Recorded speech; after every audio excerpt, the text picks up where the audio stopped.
बनेगी, अच्छी बनेगी तेरी बिगड़ी बनेगी, अच्छी बनेगी तेरी बिगड़ी बनेगी।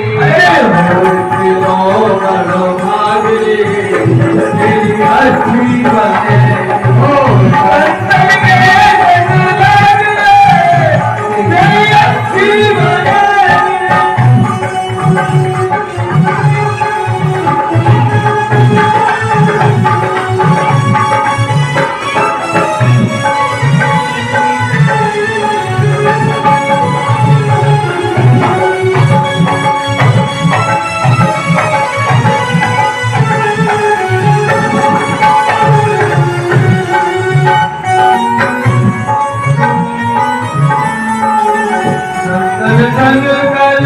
पुण्य कमाए, सत्संग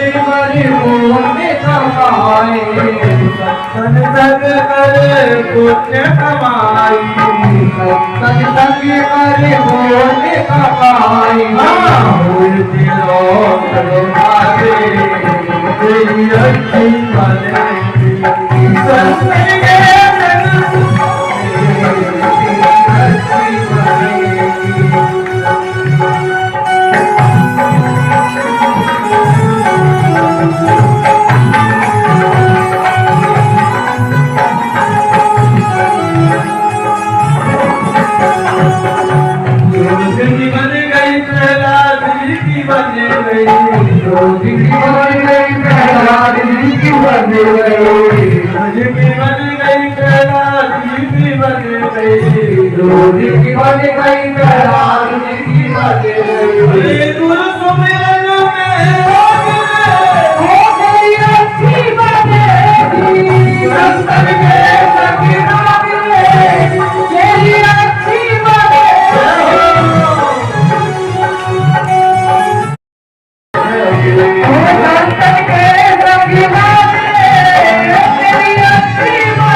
महाराज की जय।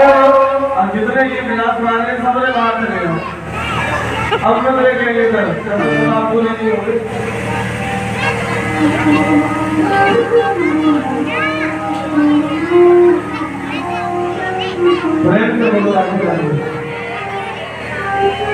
संतों की सेवा में मैं लगा 4 महीने मैंने सेवा की, और 4 महीने बाद जैसे ही संत जाने लगे मैंने उनके चरण पकड़ लिए।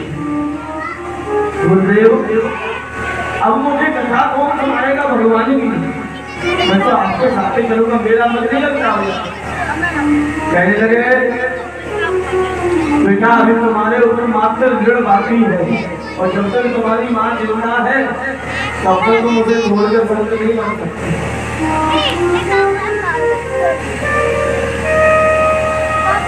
तुम्हारा इतना मन है तो हम तुम्हें मंत्र देते हैं, उस मंत्र का जप करना तुम्हारा कल्याण होगा।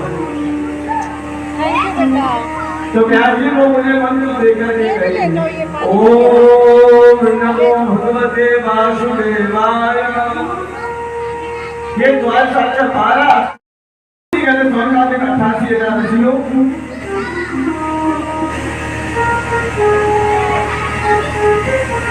महाभारत से कथा प्रारंभ होती है। कौरव पांडवों का युद्ध हो चुका है, पांडव विजय हो गए। पांडवों ने विजय प्राप्त की।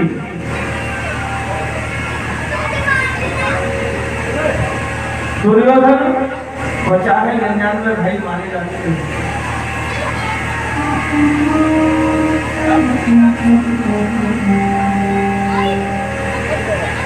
उसी समय महाराज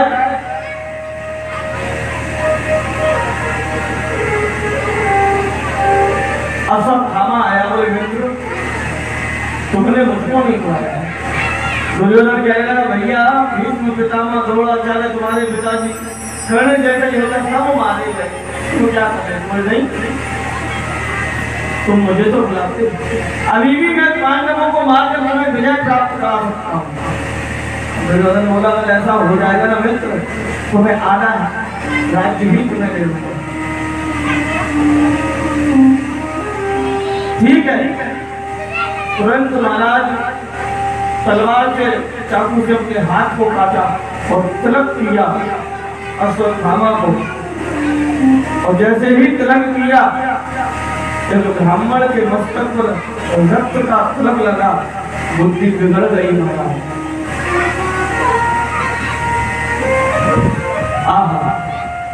रास्ते में जाते हुए देखता है कि मैं पांडवों को मारूंगा, लेकिन ऐसा नहीं हो, पांडव ही मुझे मार डाले। तभी क्या देखता है कि सायंकालीन समय है, एक उल्लू एक कौवे के घोंसले पर आक्रमण करता है और कौवे के छोटे छोटे बच्चों को उठा लेगा।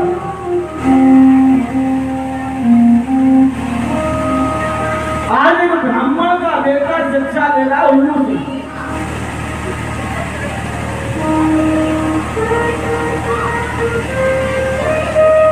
सोते हुए पांडवों को मारूंगा। भगवान बैठे हुए रात्रि में वही छुप गया। रात्रि में भगवान ने देखा अश्वत्थामा आ रहा है। रात्रि में पांडव गंगा स्नान के लिए चलना। किसी ने भी प्रश्न नहीं किया, सब तैयार हो गए। पुत्रों से भी रात्रि में चलो, जब पुत्र महाराज लोगों की नींद में सोए हुए थे। मोहन साजब सो बलिहारा और देखे स्वप्न अनेक प्रकार। जो मोह की नींद में सोया हुआ होता है, वो अनेक प्रकार के सुखों को देखता रहता है। पांडव गंगा स्नान के लिए गए।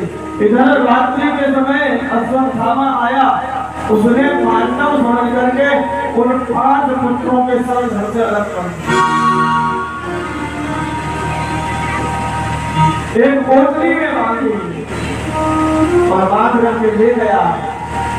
दुर्योधन के सामने खड़े थे, ये मार डाले मेरे 5 पांडव। दुर्योधन बड़ा प्रसन्न हुआ, बोले वाह मित्र, जो कोई नहीं कर पाया वो काम तूने कर दिया। ला इसमें बड़ा वाला सिर लेके आ। उस भीम के सिर को देखता हूँ, इसमें कितनी ताकत है। अरे मैंने सैकड़ों कलाएं मारी, कभी कसने मस नहीं हुआ। फिर उसने बड़ा वाला सिर उसने बड़ा वाला सिर उठा के दिया और थोड़ा सा ही जोर लगाया। दुर्योधन ने सर्टन करके वो चढ़ गए, टूट गया। दुर्योधन बोला मित्र, ये किसका सिर उठा रहा है? ये भीम का सिर नहीं हो सकता। थोड़ा उजाला करो। जैसे ही दीपक जलाया, दीपक में देखा महाराज, ये तो मेरे 5 पुत्र थे, ये मुझे पानी देने वाले थे। अश्वत्थामा तुमने क्या किया? ये पांडवों के पुत्रों को मार करके ले आए हो। अरे मैं इनका काका हूँ, यही मेरे पिंड भरते, तुमने ये क्या किया? और दुर्योधन को ये वरदान था कि अत्यंत दुखी और अत्यंत क्रम जब तुझे प्राप्त होगा तभी तेरी मृत्यु हो जाएगी और वहीं पर दुर्योधन की मृत्यु होगी। अब तो अश्वत्थामा घबराने लगा, बोले अर्जुन मुझे नहीं छोड़ेगा। प्रातः काल हुआ, द्रौपदी ने देखा महाराज। द्रौपदी कहने लगी, क्या लगाया था मेरे पुत्रों में? पांडव वापस आए हैं। उस मां की स्थिति देखिए, जिसके 5 पुत्रों के घर पड़े हो।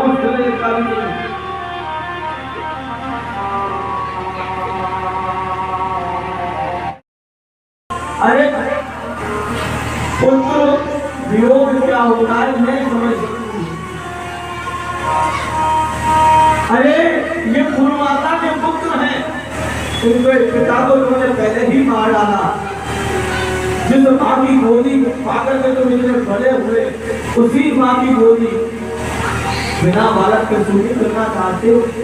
अरे पति पहले चले गए युद्ध में, द्रोणाचार्य, अब इनको भी मार दोगे तो माँ के ऊपर क्या भी करेंगे? नहीं तो माँ हो और माँ का दुख मैं सहन नहीं कर सकती, इसलिए कहते छोड़ दो। बोला तुम्हें छोड़ दोगे तो मैं नहीं छोड़ूंगा, मैं इनको मार डालूंगा। अर्जुन भगवान से बोला, तुम भगवान क्या करो? मैं तो फंस गया। द्रौपदी कहती है छोड़ो, भीम भैया कहते हैं मारो, मैं क्या करूं? तब भगवान ने कहा, बोले अर्जुन कीमं बंधुर्न हन्तव्यम् आदाताई वदा। भगवान बोले अर्जुन ब्राह्मण को और स्त्री को कभी भी जान से नहीं मारना चाहिए, ये शास्त्र कहते हैं। लेकिन आता टाइम को कभी छोड़ना भी नहीं चाहिए। जो दूसरों के पुत्रों से द्वेष करे, जो स्त्री दूसरों के पुत्रों को मारना चाहे, जो ब्राह्मण हो चाहे कोई पुरुष हो दूसरों को पुत्रों को मार दे, ऐसे आताताई को कभी छोड़ना भी नहीं चाहिए। तुरंत मारने मार। जो दूसरों के बालक से द्वेष करे, उनको मारने के लिए सोचे, ऐसी सूचना को रहने से समाज में कल्याण नहीं। कुछ दिनों पहले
चिंता मत करियो, खाओ के तरफ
बिहारी